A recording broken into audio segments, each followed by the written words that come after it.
Hi கெமி. Hi, எப்படி இருக்கீங்க எல்லாரும்?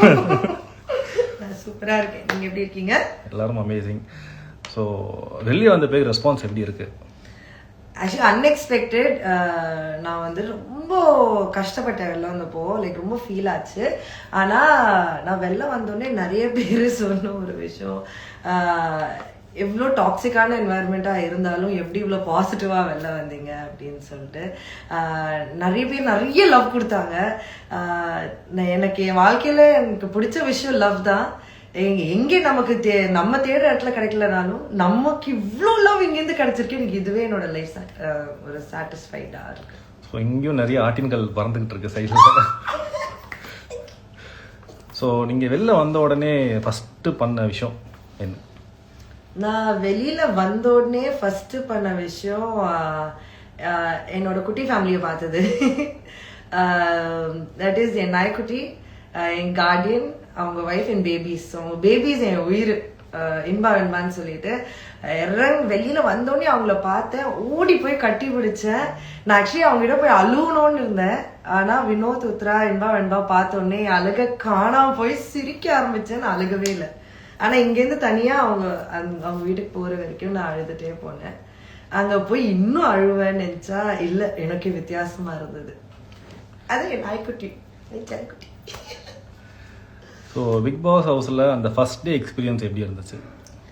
ஃபர்ஸ்ட் டே வந்துட்டு படப்படன்னு இருந்துச்சு. ஏன்னா என்னதான் இருந்தாலும் எல்லாரும் வெளிலேருந்து சொல்லுவாங்க இல்லையா, அவங்க ஃபோன் இருக்காது, யார்ட்டையும் பேச முடியாது, நீ தனியா இருப்ப. எனக்கு ஃபோன் எதுவுமே இல்லைனாலும் பரவாயில்ல, நான் ஒரு நாள் எக்ஸைட்டிங்கா இருக்கும் அப்படின்ற ஒரு எக்ஸ்பெக்டேஷனோட உள்ள போனேன். பிகாஸ் இது வந்து நார்மலா தங்கிட்டு எவ்வளோ நாள் வந்துட்டு எதுவுமே இல்லாமல் இருக்கிறது இடம் கிடையாது. ஒரு நாள் ஒரு டாஸ்க் இருக்கும், டிஃப்ரெண்ட் பீப்புள் இருப்பாங்க, ஒருத்தர் ஒரு மைண்ட் செட்டில் இருப்பாங்க. ஸோ எல்லாரையும் தெரிஞ்சுக்கணும், யார் யார் இருக்காங்க, வீடு எப்படி இருக்கு, அதுக்கப்புறம் மென கிச்சன் எப்படி இருக்காங்க, சாப்பாடுலாம் என்ன மாதிரி இருக்கும் அப்படின்றலாம் எட்டி பார்த்து ஒரு நல்லா இருந்துச்சு ஃபர்ஸ்ட் டே. ரம்யா, சுபிக்ஷாலாம் உள்ளே இருக்காங்க, நீங்கள் வெளியில் இருக்கீங்க, எப்படி நினைக்கிறீங்க? ஆக்சுவலி நான் ரொம்ப ஃபீல் பண்ணது ரம்யா, சுபிக்ஷா, அரோரா. எனக்கு தெரிஞ்சு நான் அவங்கள விட கொஞ்சம் நல்லாவே நான் அண்ணன் ஒரு ஃபீல் இருக்கு.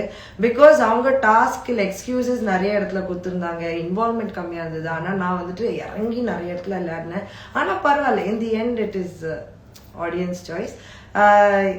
எதுவாக இருந்தாலும் எனக்கு இப்போ நிறைய லவ் கிடைச்சிருக்கு. ஸோ அதெல்லாம் அப்படியே எனக்கு அன்னைக்கே தெரியல. பிக் பாஸ் வீட்டில் யாரை மிஸ் பண்ணுறீங்க? பிக் பாஸ் மிஸ் பண்றேன், ரொம்ப மிஸ் பண்றேன். அவர் வாய்ஸ் கிட்டோன்னு எனக்கு உடம்புல ஒரு மாதிரி கூஸ் பம்ஸ் ஆயிடும். லிட்டரலா எல்லாரும் ஒரு லவரா அவரை பார்ப்பாங்க. எனக்கு அந்த வீட்டில் இருக்கிற என்னோட அப்பாவா நான் பார்த்தேன். ஒரு இடத்துலையும் ஒரு சொல்றதா இருக்கட்டும், இல்லை பேசுறதா இருக்கட்டும், நான் அப்பப்போ நான் லிட்டரலா அவர் அப்பா அப்படின்னு லைக் பாஸ் லைக் ஒரு குழந்தை லவ். நான் அவர்கிட்ட கேட்ட குழந்தைய sorry sorry sorry boss, sorry boss அப்படின்னு சொல்லிடுவேன். ஸோ ரொம்ப மிஸ் பண்றது அவரை தான். இங்கே மக்கள் நிறைய பேர் உங்களை மிஸ்யூன்னு சொல்லிட்டு I miss you too. Bigg Boss வீட்டில் போர் அடிக்காதா ஃபோன் இல்லாமல்? இல்லைங்க, ஆக்சுவலி போர் அடிக்க டைமே இல்லை. உள்ள ஒன்று டாஸ்காக வந்துடும். அதுக்கப்புறம் உள்ள வந்துட்டு சமைக்கிறதா இருந்தது. அண்ட் நிறைய சண்டைகள் வந்துடும். ஃபோனா நல்லா ஃபோனை மறந்துட்டேன். வெளியில வந்தோடனே வந்துட்டு என் கையில் அந்த ஃபோன் கொடுத்தா, ஓ இப்படி தொட்டா வந்துட்டு ஃபோன் கட் ஆகுதா, இப்படி தொட்டா ஆன் ஆகுது, இப்படி தொட்டி தல்னா வந்துட்டு ஸ்வைப் ஆகி ஸ்க்ரால் ஆகுதா அப்படின்னு எனக்கு நிஜமாவே அந்த ஒரு ஃபீலிங் ரொம்ப புதுசா இருந்தது. ஏன்னா நம்ம எல்லாரும் ஃபோனோட வாழ்ந்துட்டோம். வெளியில போயிட்டு எனக்கு ஃபோனோட எனக்கு அவசியமே படலை. இப்போ எனக்கு ஃபோன் தானே வேணாங்க, நான் ஃபோன் இல்லாம நிம்மதியா தான் இருக்கு. கெமி போகும்போது ரம்யா அவ்வளோ அழுதாங்களே, ஆனால் பிபி வீட்டில் இருக்கும்போது அவ்வளோ க்ளோஸாக ஒன்றும் தெரியல. போகும்போது மட்டும் ஏன் எதுக்கு எவ்வளோ ஃபீலிங்ஸ்? ஆக்சுவலி ரம்யா எனக்கு க்ளோஸ் தான். உள்ள ரம்யா வந்துட்டு என் கூட ரொம்ப கனெக்ட் ஆவாங்க நிறைய விஷயத்துல. ஏதாச்சும் ஒரு கஷ்டம்னா வந்து பேசுவா.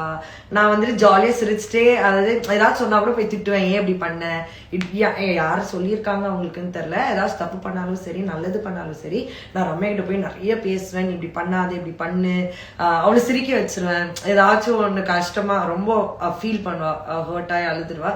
இல்லை ஏன் அழுகுற, அழுவ கூட டம் அப்படி அப்படின்னு சொல்லிட்டு நிறைய ஒரு கியூட் சண்டைலாம் ஓடிட்டு இருக்கோம்.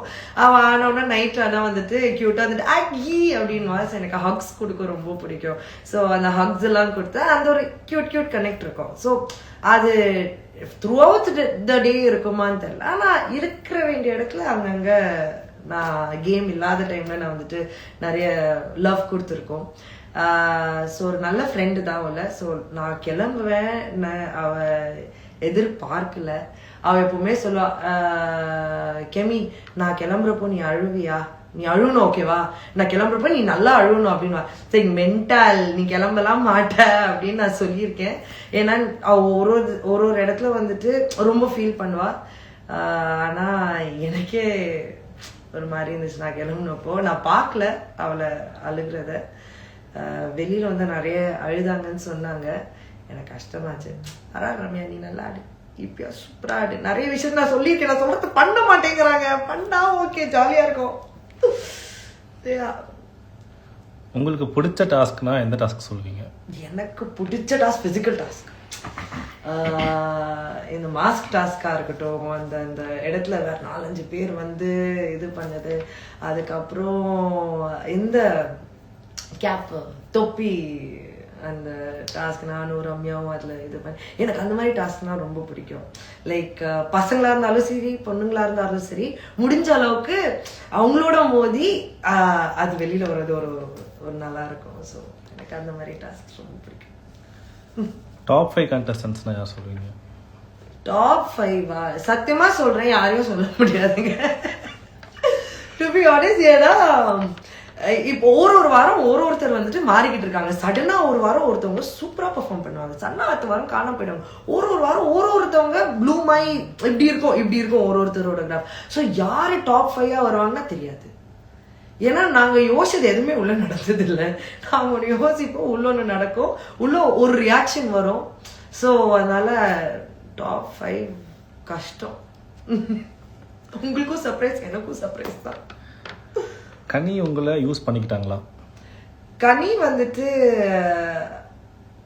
ஆமா ஒரு இடத்துல எப்படின்னா லிட்டரலா கனி எப்படி சொல்வேன்னா, அவங்க வந்துட்டு வெரி ஸ்வீட் பர்சன். ஜென்யூன்லி அவங்க ஸ்வீட்னஸோட பேசுவாங்க, அது அவங்க ப்ளஸ் ஒரு ரிலேட்டிவ், ஒரு எக்ஸாம்பிள் சொல்லணும்னா, வீட்டில் வந்துட்டு ரிலேட்டிவ்ஸ் இருப்பாங்க தெரியுமா, மா நீ வந்து இன்ஜினியரிங் படிக்காத, இப்போ இதுவா நான் வேற படின்னா அவங்க வந்து நமக்கு நல்லது சொல்ற மாதிரி இருக்கும். ஆனா அது ஆக்சுவலி அவங்களோட பெனிஃபிட்டுக்காக அவங்க ஒன்று அட்வைஸ் பண்ணுவாங்க. ஸோ என்னோட ஒரு சண்டையிலையும் அப்படிதான்.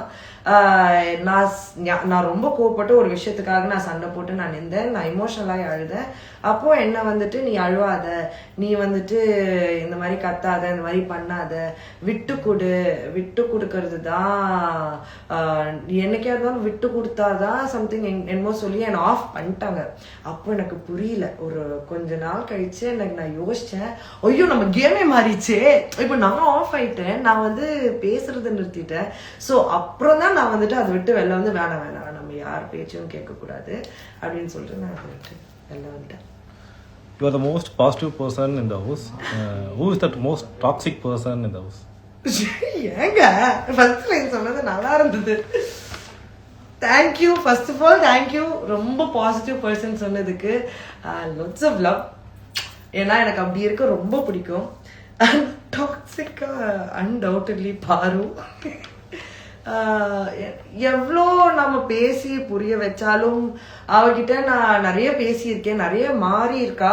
ஆனா மாறி நெக்ஸ்ட் டே வந்துட்டு நான் ஒன்று பார்த்துருவேன். நான் இப்போ இருந்த டைம்லாம் டைரக்டாவே கேட்க ஆரம்பிச்சேன், ஏன் பாரு எதுக்கு நம்ம என்ன பண்றது, அது சிரிச்சுட்டே ஒன்று சொல்லுவாங்க. ஆனா அது நல்லது இல்லை. ஸோ அவங்கதான். உள்ள யாரு ஃபேக்கா இருக்காங்க? ஃபேக்கா எல்லாரும் அவங்க விதத்துல ஃபேக்கா இருக்காங்க. இப்போ நான் ஃபார் எக்ஸாம்பிள் சபரியை சொல்லணும்னா, எனக்கு சபரியை வெளியிலே தெரியும். ஆனா அந்த சபரி உள்ள இருக்கானான்னு கேட்கறா, கிடையாது. உள்ள இருக்கிற சபரி வேற. நான் அதை அவங்ககிட்டயே சொல்லியிருக்கேன், ஏன் வித்தியாசமா இருக்க, லைக் எனக்கு வெளியில பார்த்த சபரி வேற அப்படின்ட்டு. மக்கள்ஸ் வந்துட்டு ஃபேக்குன்னு சொல்ல மாட்டேன்.